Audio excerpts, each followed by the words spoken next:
రాష్ట్ర ప్రభుత్వం 3,24,234 కోట్లతో బడ్జెట్ ప్రవేశపెట్టింది. మరి ఇందులో బీసీలకు మాత్రం తీవ్ర అన్యాయం చేసిందంటూ కూడా ఇప్పటికే బీసీ సంఘాలన్నీ కూడా ఆగ్రహం వ్యక్తం చేస్తున్నాయి.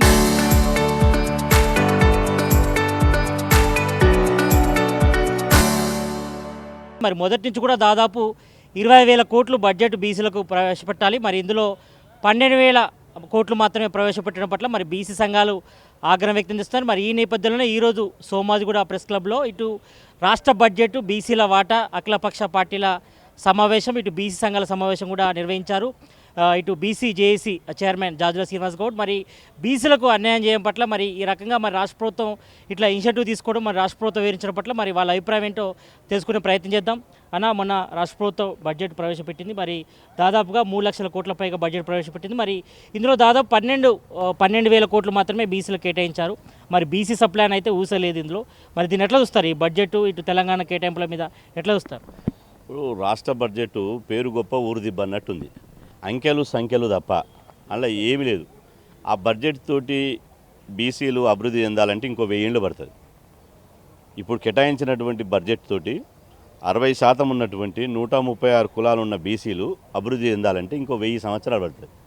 నిజంగా ప్రభుత్వానికి చిత్తశుద్ధి ఉంటే మీరు కామారెడ్డి డిక్లరేషన్లో చెప్పింది ఏంది?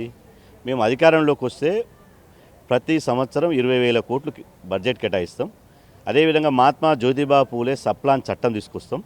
ఆ సప్లాన్ ద్వారా జనాభా దామాష ప్రకారం బడ్జెట్ కేటాయిస్తున్నారు. మరి ఎటుపోయింది? ముచ్చటగా మూడోసారి బడ్జెట్ ప్రవేశపెట్టారు. ఇంకా చివరి బడ్జెట్ అయితే ఎన్నికల బడ్జెట్ ఉంటుంది, ఇంకొక బడ్జెట్ ఉంది.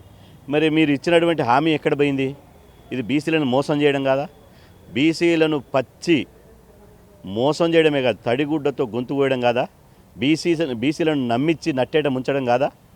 ఇది 12,500 కేటాయిస్తే పోయినసారి 11,482 కోట్లు కేటాయించారు. అలా ఖర్చు చేసింది ఎంత?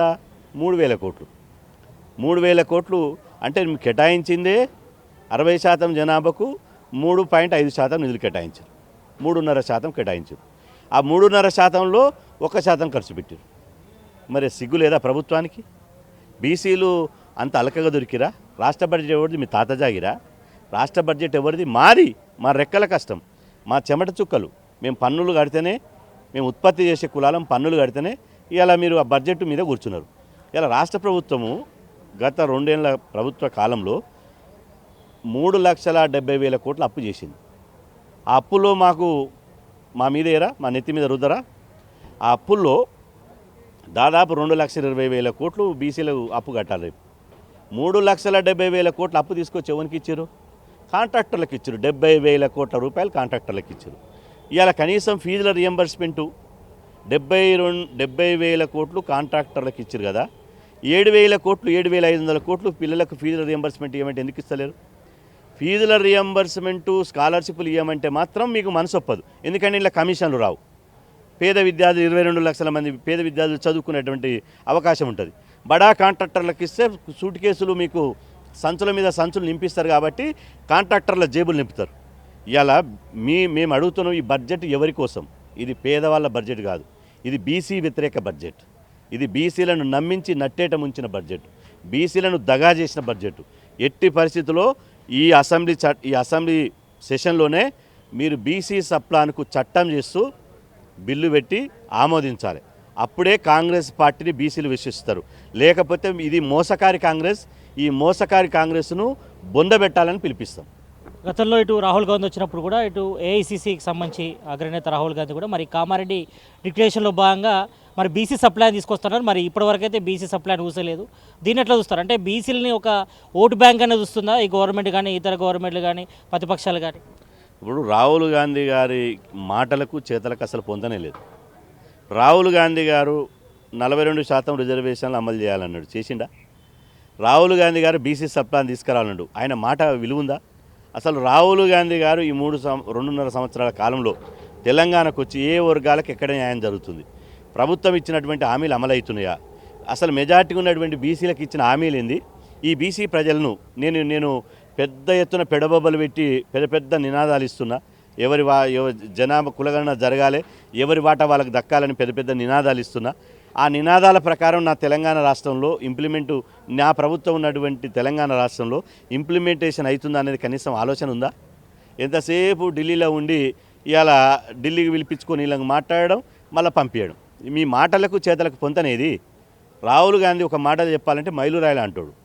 ఇన్ని కిలోమీటర్లు హైదరాబాదు, ఇన్ని కిలోమీటర్లు ఉంది, లేకపోతే హైదరాబాద్ నుంచి విజయవాడ 300 కిలోమీటర్లు ఉందని మైలురాయి చూపిస్తుంది తప్ప దాన్ని మన ఎమ్మడి రాదు. అది మనం పోతుంటే మైలురాయి మన ఎమ్మడి రాదు. రాహుల్ గాంధీ గారు కూడా గంతే. ఆయన చెప్తాడు, మాటల వరకే చెప్తాడు తప్ప ఇంప్లిమెంటేషన్ ఉండదు. ఆయన మాటలు కోడలు దాటుతాయి, కాళ్ళు తంగలు దాటాయి. ఇలా మేము అంటున్నాం, ఒట్టి మాటలు కట్టి పెట్టండి. అసలు మీ బూటకు మాటలు బంద్ చేయండి. మీ గోకర్ణ విద్యలు, గజకర్ణ విద్యలు, మీ గారడి మాటలు, మాయ మాటలు విని మోసపోవడానికి తెలంగాణలో బీసీ సమాజం సిద్ధంగా లేదు. మీరు అన్నీ కట్టిపెట్టి ఖచ్చితంగా మా బడ్జెట్ ఏందో మాకు ఇవ్వాలి, కామారెడ్డి డిక్లరేషన్ అమలు చేయాలి, బీసీ సప్లాన్ చట్టం తీసుకురావాలి. అప్పుడే మిమ్మల్ని నమ్ముతారు. లేకపోతే అసెంబ్లీని ముట్టడించడానికి బీసీ సమాజం సిద్ధమవుతుంది. ఇప్పటికే ఇటు కేంద్ర ప్రభుత్వం కూడా జనగణన చేయబోతుంది, కానీ ఇందులో కులగణన అయితే ఊసే లేదు. దీని ఎట్లా చూస్తారు? కేంద్ర ప్రభుత్వం కులగణన దేశవ్యాప్తంగా చేస్తూ ఉంటుంది. ఇప్పటికే తెలంగాణ ప్రభుత్వం బీసీ కులగణన చేసింది. మరి కులగణన సంబంధించి కూడా అసలు ఊసే లేదు, కేంద్ర ప్రభుత్వం తీసుకురాబోతుంది. మరి దీనిపై ఏం చెప్తారు? కులగణన చేయాలనేది మొదటి నుంచి కేంద్ర ప్రభుత్వానికి ఇష్టం లేదు. కానీ మేము చేసినటువంటి పోరాటం మూలంగా ఇష్టం లేకపోయినా మనసులో ఏదున్నా మందిని చూడడానికి మాత్రం కులగణన చేస్తుందని చెప్పి బీఆర్ ఎన్నికలు ఉన్నటువంటి పరిస్థితుల లోపల అనౌన్స్ చేసింది. ఇవాళ రేపు ఏప్రిల్ 1వ తేదీ నుంచి కులగణన మొదటి దఫా స్టార్ట్ అవుతుంది. కేంద్ర ప్రభుత్వం 33 ప్రశ్నలతోటి గెజిట్ నోటిఫికేషన్ విడుదల చేసింది. మొదటిది కుటుంబాలను లెక్కిస్తుంది. కుటుంబాల్లో ఎస్సీ ఎస్టీ కుటుంబాలు, మీరు ఎస్సీ కుటుంబమా ఎస్టీ కుటుంబం అన్నప్పుడు మీరు బీసీ కుటుంబమా కాదని అడగాలి కదా. ప్రభుత్వానికి ఆ మాత్రం చిత్తశుద్ధి ఉండదా? ప్రభుత్వం ఆ మాత్రం ఇంకిత జ్ఞానం ఉండదా? మీరు బీసీ కుటుంబాలను లెక్క పెట్టకుండా బీసీ గణన ఎట్లా చేస్తారు? కాబట్టి బీసీ కుటుంబాలను ఫస్ట్ లెక్క పెట్టాలి. బీసీ కుటుంబాలను లెక్క పెడితేనే బీసీలు మిమ్మల్ని కేంద్ర ప్రభుత్వం నమ్ముతారు. అందుకనే రేపు చెలో ఢిల్లీ పెట్టినాం. రేపు జంతర్ మంతర్ దగ్గర 29 రాష్ట్రాల మొత్తం ఏకమవుతున్నాం. జంతర్ మంతర్ దగ్గర కేంద్ర ప్రభుత్వం మీద తాడో తెలుసుకోవడానికి రేపు పెద్ద ఎత్తున ఉద్యమం చేయబోతున్నాం. ఇప్పటికే ఇటు రాజ్యసభకు సంబంధించిన సీట్లు కూడా 2 కూడా భర్తీ చేశారు. మరి మొదటి నుండి కూడా మరి బీసీలకు రాజ్యసభ స్థానం ఇవ్వాలి, మరి అందులో హనుమంతరావుకి ఇవ్వాలని చెప్పారు. మీరు మొదటి నుంచి కూడా ఫైట్ చేశారు, కానీ అనూహ్యంగా అక్కడ అభిషేక్ మాన్ సింగ్ని రీన్యువల్ చేశారు. మళ్ళీ ఇక్కడ వేమనరేంద్ర రెడ్డిని ఇవ్వడం జరిగింది కొత్తగా. అంటే ఒక బీసీ నేతగా ఉన్నాడు కాబట్టి మరి హనుమంతరావుకి మళ్ళీ ఛాన్స్ రాలేదంటారా? ఇప్పుడు అభిషేక్ సింగ్ మను ఆయన పేరు మన తెలంగాణ రాష్ట్రంలో ఎవరికి ఉచ్చరించకూడగా రాదు. ఆయన ఏం చేసిండని ఇస్తారు? ఆయనకు తెలంగాణ రాష్ట్రానికి ఇక్కడున్న ప్రజలకు ఆయన కాంట్రిబ్యూషన్ ఏంది? బీసీ రిజర్వేషన్ల విషయంలో ప్రభుత్వం అసెంబ్లీలో బిల్లు పెట్టి చట్టం చేసి దాని మీద కోర్టుకు పోతే చాలా సీరియస్ రాష్ట్ర బంద్ జరిగింది. ఇక్కడ దేశమంతా తెలంగాణ వైపు చూస్తుంది. దాని మీద హైకోర్టులో కేసు అయితే ఆయన వచ్చి ఇవాళ ఆఫ్లైన్ అంటే ఆయన పర్సనల్గా వచ్చి ఇక్కడ ఆర్గ్యుమెంట్ చేయాలి, కోర్టులో రాష్ట్ర ప్రభుత్వం తరఫున వాదన వినిపించాలి. కానీ ఆయన డోంట్ కేర్ అని చెప్పి ఎక్కడో ఆయన ఢిల్లీలో ఎక్కడో ఉండి ఆన్లైన్ ద్వారా కోర్టుకు అటెండ్ అయ్యిండు.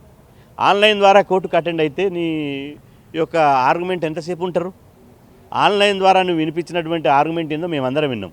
రాజకీయ ఉపన్యాసాలు ఇచ్చారు. మరి నువ్వు ఆన్లైన్ ద్వారా ఆ ఆర్గ్యుమెంట్ చేసినటువంటి ఈ ఎవరైతే అభిషేక్ సింగ్ మనవి ఉన్నాడో ఆయన రాలేదు, మొండి చేయి చూపించిండు. ఆ కేసు ఓడిపోయింది. బీసీలకు అన్యాయం జరిగింది. బీసీలకు అన్యాయం చేసినటువంటి వ్యక్తిని మళ్ళీ రాజ్యసభ ఇచ్చి గౌరవించరు. అంటే మీరు బడుగులకు అదేవిధంగా పేదవాళ్లకు రాజ్యసభ సీట్లు ఇవ్వరా? ధనవంతులకు, కార్పొరేట్ అధిపతులకు, పైరవికారులకు, సంచులు మోసటానికి ఇస్తారా?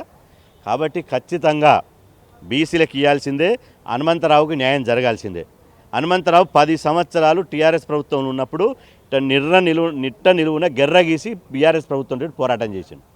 ఇప్పుడు పార్టీలు మారినోడు, అసలు పోరాటం చేయనోడు, ఎన్నడూ ముఖం చూపించనోడు ఇప్పుడు వస్తే మీరు పదవులు ఇస్తారా? పదవులు పోరాటం చేసినోడికి ఇవ్వాలి. ఇవ్వకపోతే మీరు ఏమనుకుంటారంటే వీళ్ళు ఏం చేస్తారనుకుంటున్నారు. కానీ తెలంగాణ సమాజం అన్నీ గమనిస్తుంటుంది. అన్నీ గమనించి చరిత్రలో అబ్జర్వ్ చేస్తుంటుంది. ఎవడేం చేస్తుండు, బీసీలకు ద్రోహం వాడి చేస్తుండు, బీసీలకు దోస్తిగా ఓడున్నాడు, బీసీలకు ఓడి అన్యాయం చేస్తుండు, వాని పని ఎట్టబట్టాలని చూస్తారు. కాబట్టి ఖచ్చితంగా హనుమంతరావుకు న్యాయం జరగాల్సిందే. ఆయన న్యాయం జరిగే వరకు మా మద్దతు హనుమంతరావుకు ఉంటుంది. ఈ నెల 30 వరకు కూడా బడ్జెట్ సెషన్స్ కూడా జరగబోతున్నాయి. మరి దీనికి సంబంధించి ఇప్పటికే ఇటు బీసీలకు తీవ్ర అన్యాయం జరిగిందంటున్నారు ఈ బడ్జెట్ కేటాయింపులో. మరి దీనిపై ఎలా ఫైట్ చేయబోతున్నారు? మీ భవిష్యత్ కార్యాచరణ ఎలా ఉండబోతుంది? మేము అన్యాయం జరిగిందని బట్టికి గారికి ఇప్పుడే ఉప ముఖ్యమంత్రి ఆర్థిక మంత్రి బట్టి గారికి కలిసాము. ఆయన అసెంబ్లీలో బీసీ సప్లాన్ చట్టం చేయాలని చెప్పినాము. ఆ తర్వాత మాది ఢిల్లీలో రేపు ధర్నా ఉంది. అది అయిపోయాక మళ్ళీ హైదరాబాద్కు వచ్చినాక ముఖ్యమంత్రి గారిని కలిసే ప్రయత్నం చేస్తాము. ముఖ్యమంత్రి గారికి ఈ విషయాలన్నీ, రేవంత్ రెడ్డి గారికి ఈ విషయాలన్నీ చెప్తాము. ఒకవేళ ముఖ్యమంత్రి గారి నుంచి సానుకూల నిర్ణయం వస్తే సరే, సానుకూల నిర్ణయం రాకపోతే అసెంబ్లీ ముట్టడిస్తాం. మొత్తానికైతే ఇటు బడ్జెట్ కేటాయింపులో మరి బీసీలకు తీవ్ర అన్యాయం జరిగింది కాబట్టి మరి ఈ బడ్జెట్ సెషన్ ముగిసేలోపు మరి బడ్జెట్లో సంబంధించి కూడా చేర్పులు మార్పులు కూడా చేయాలి. మరి దాదాపుగా బీసీలకు 25,000 కోట్ల పైగా బడ్జెట్లో ప్రవేశపెట్టాలి. మరి బీసీ సప్లైకి సంబంధించి కూడా మరి చట్టం కూడా తేవాల్సిన అవసరం ఉంది. మరి ఈ విషయంలో మాత్రం రాష్ట్ర ప్రభుత్వం స్పందించకుంటే మాత్రం అసెంబ్లీ ముట్టడిస్తాం. మరి డిప్యూటీ సీఎం మల్లు భట్టి విక్రమార్కను కూడా కలిసి మరి బీసీ డిమాండ్లు కూడా మరి చెప్తాం. మరి ఈ విషయంలో మాత్రం రాష్ట్ర ప్రభుత్వం స్పందించకుంటే మాత్రం అసెంబ్లీ ముట్టడించి తీరుతామని BC JAC chairman Jajula Srinivas Goud చెప్తున్నారు. కెమెరామ్యాన్ విజయ్తో Satish RTV, Somajiguda press club నుంచి.